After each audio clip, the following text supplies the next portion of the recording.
नमो नमः। मम नाम देवकीशिखा।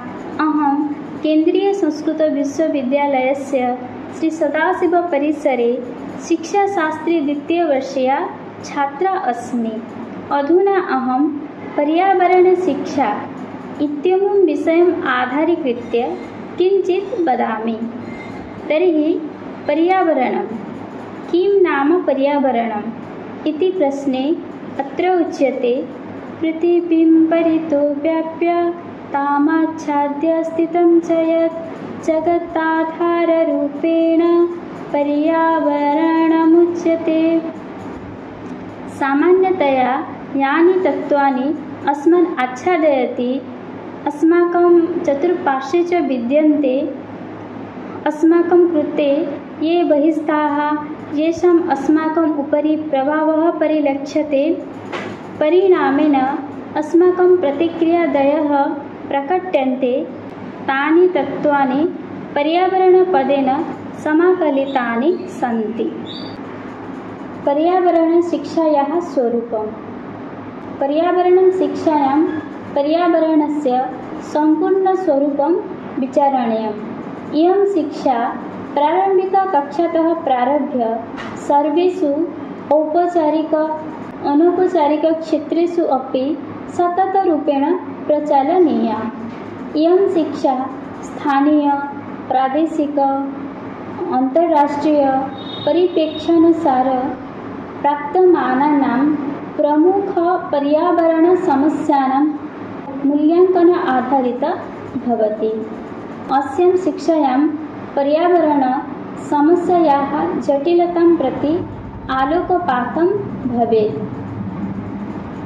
छात्रेषु विश्लेषणात्मकचिन्तनक्षमतायाः, समस्यासमाधानकौशलस्य च वृद्धिः सम्पादिका च भवेत्। इयं शिक्षा पर्यावरणं समस्यायाः वास्तविककारणं, लक्षणं च आविष्कर्तुं छात्रेभ्यः ज्ञानप्रदायिका, साधनयुक्ता च भवेत्।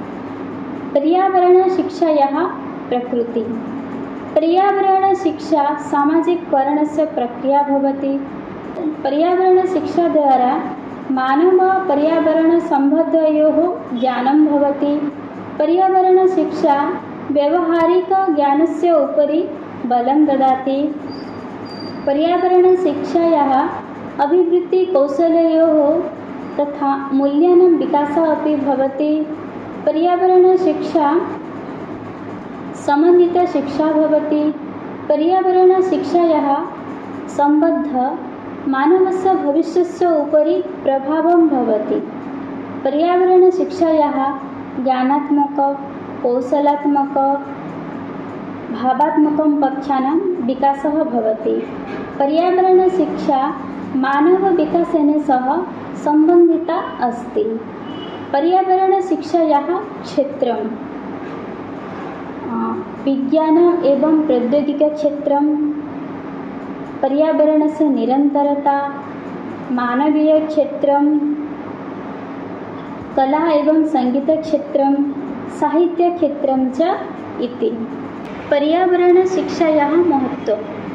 पर्यावरणं समस्यायाः पर्यावरणं संरक्षणस्य वा विचारः यदा मानवमनसि समायतः तदेव जगति पर्यावरणशिक्षायाः महत्त्वं विषये चिन्तनं समारब्धम्।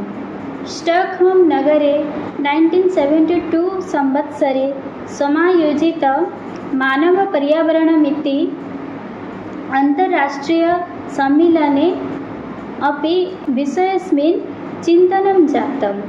ततः परं 1977 तमसंवत्सरे टिब्लिसी जॉर्जिया अन्तर्देशीयसम्मेलने पर्यावरणं शिक्षायाः कार्यक्रमस्य उपादेयता स्पष्टं जातम्।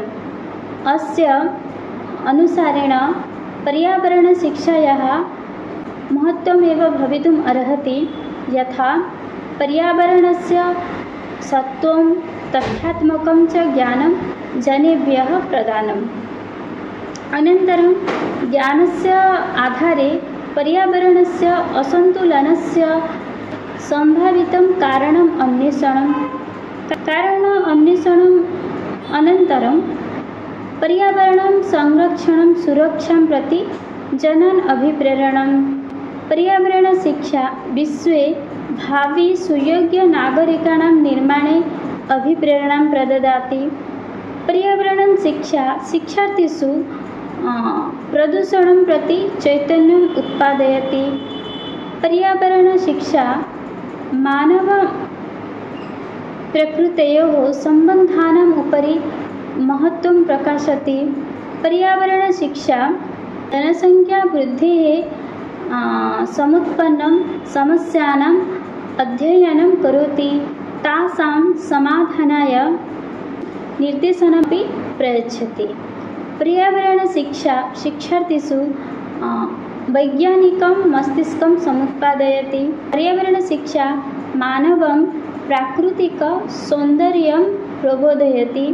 पर्यावरणशिक्षा मानवीयमूल्यानां संस्कृतस्य शिक्षा वर्तते। पर्यावरणशिक्षा मानवजीवनं रोगरहितं कष्टरहितं शान्तिपूर्वकं च ज्ञापयितुं मार्गान् प्रदर्शयति। पर्यावरणशिक्षा बालकानां चरित्रनिर्माणे सर्वाङ्गीणविकासे च सहयोगं प्रयच्छति इति। एवं प्रकारेण पर्यावरणशिक्षा किञ्चित् समुपस्थापितम् अत्र मया इत्येव उक्त्वा विरमामि विस्तरात्। धन्यवादः।